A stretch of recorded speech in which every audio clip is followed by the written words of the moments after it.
they're not grasping this content, they didn't do as well they didn't contribute, or they didn't talk much, or anything of that matter where I feel like they're not resonating with the material, I can use this Writing Center activity as a remediation piece. So for their stories in these Writing Center activities, I can provide the antonyms, the synonyms, the adjectives, and say, here's a few, take these and add them into your story. I could go over what they mean. I can review the key terms, anything that is needed for them to grasp the content on a deeper level. They can also write a shorter story, be given a graphic organizer to assist them in formulating their thoughts before they are transferred to paper. I am completely in love with graphic organizers. I think it's a great way to map out your thinking, and especially students. I think that they really enjoy conveying their thinking on an organizer of some sort, so then they can transfer it to paper. So yeah, the story can be written shorter, where they don't have to include as much and process as much, or I can provide them with something to where they can organize their own feelings, thoughts, research, and then they can transfer it when they feel fit and they see fit. So to review, I will remind the students of the main concepts of the lesson by asking them questions such as, how may someone act or behave if they are experiencing the emotion of anger? And this would be at the end of the lesson where I would review.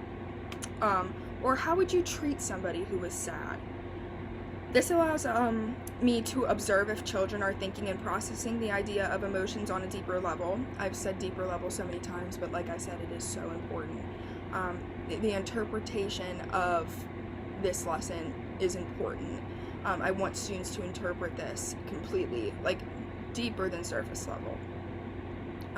It is important to review with the students on how to observe someone else's feelings and how to approach them accordingly.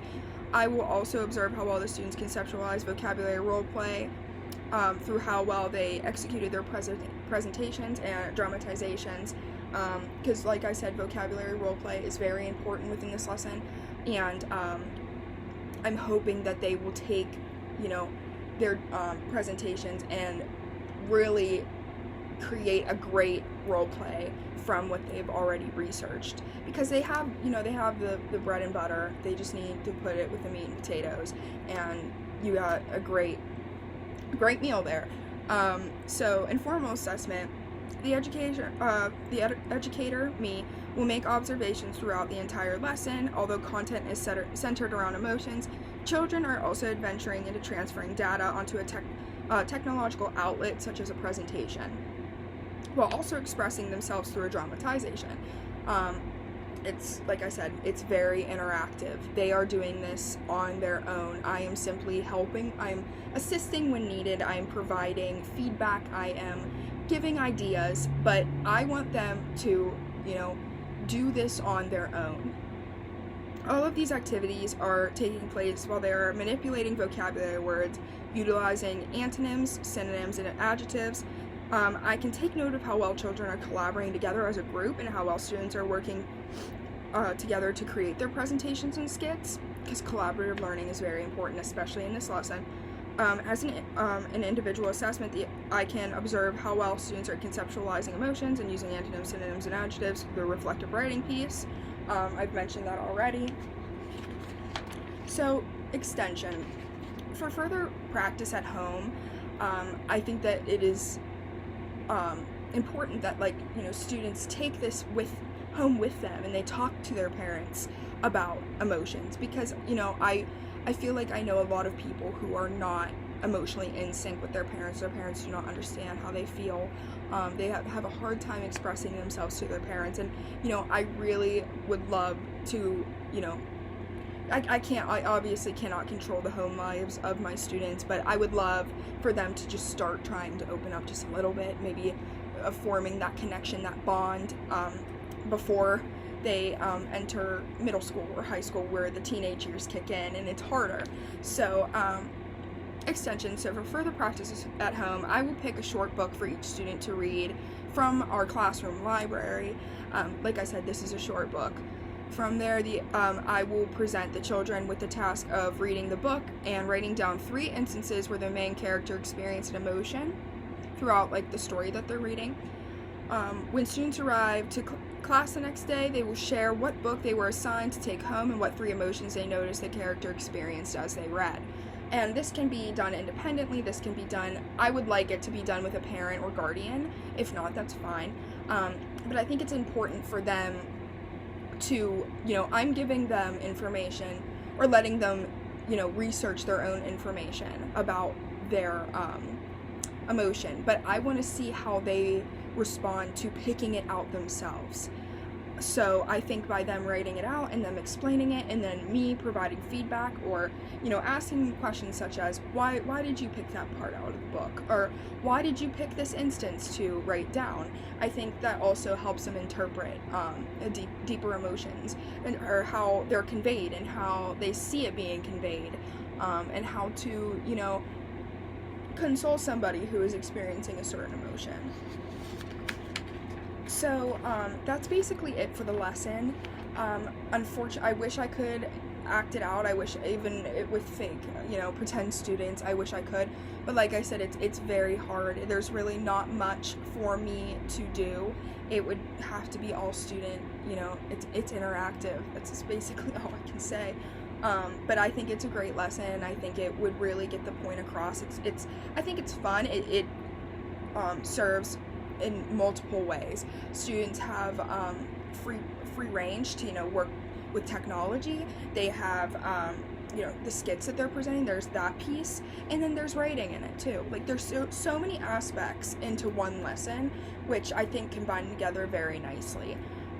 So I also have my I don't have really, the only handout I have is the individual writing prompt, which I will show you, but this is my English language learner reference sheet, and it might be backwards, but here you can see I have all of the key terms, the definitions, in English and in Spanish. So this will be given to them to refer to throughout the lesson. If they have any other questions, of course they can come to me.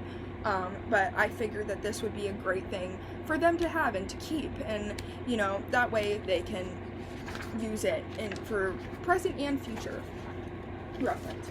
So I also have the my specific learning disability students reference sheet, and it's the same as the English language learner. It's just only in English, so they will have that to refer to throughout and keep them organized, keep their thoughts on track, and they won't have to look around the room and look at the board for the visual. They have it right in front of them. I also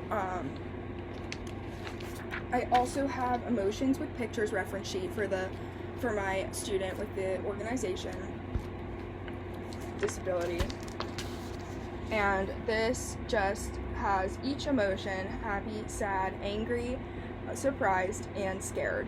And I wrote the emotion up top, and then here are the faces, so they will be able to associate the emotion with the face, and they will have this, so then when they see presentations or they get assigned their specific emotion, they will be able to look at that throughout the whole lesson and refer back and be like, okay, this is how I should convey this, or this is I need to think of a time where I felt this way, and then they can look at presentations being presented and make the connection. Okay, their presentation is on happy. I can look at this picture. I can refer to my reference sheet and look at the antonyms and synonyms, things like that, which I think make it very easy, not easy, but make it more simplistic for the student and to help them out throughout the lesson, because it can be very frustrating and overwhelming. So, and last but not least, here's my sample reflection writing prompt about emotions. So it would look like this, and it says, think and write about a time where you felt happy, sad, surprised, scared, or angry. And they would have, this is going to be short. Like I said, they have 10 minutes to do this. So it should be pretty simplistic. And then draw a picture about your story. So if they have some time, they can draw their own picture. And then I will take these and observe them. And then I really do like the writing center activity as well. I feel like, since we spend so much time on the presentation and the dramatization piece in this lesson, that like they might not be able to do. I wish there was more time for an individual assignment, but I felt like 90 minutes was really a long time already. But I would definitely incorporate the writing center activity where they have that extra independent writing time, where then I can also make observations based off of their writings and how well they do with that. But yeah, I'm pretty proud of this lesson. I think it's great. I think I did a lot with just a simple topic, and I incorporated vocabulary role play really well. And I think students would really enjoy this because it's different than just sitting through a lecture or just being fed worksheets all day. I think that it's important for students to get different variants of learning. So yeah, thank you.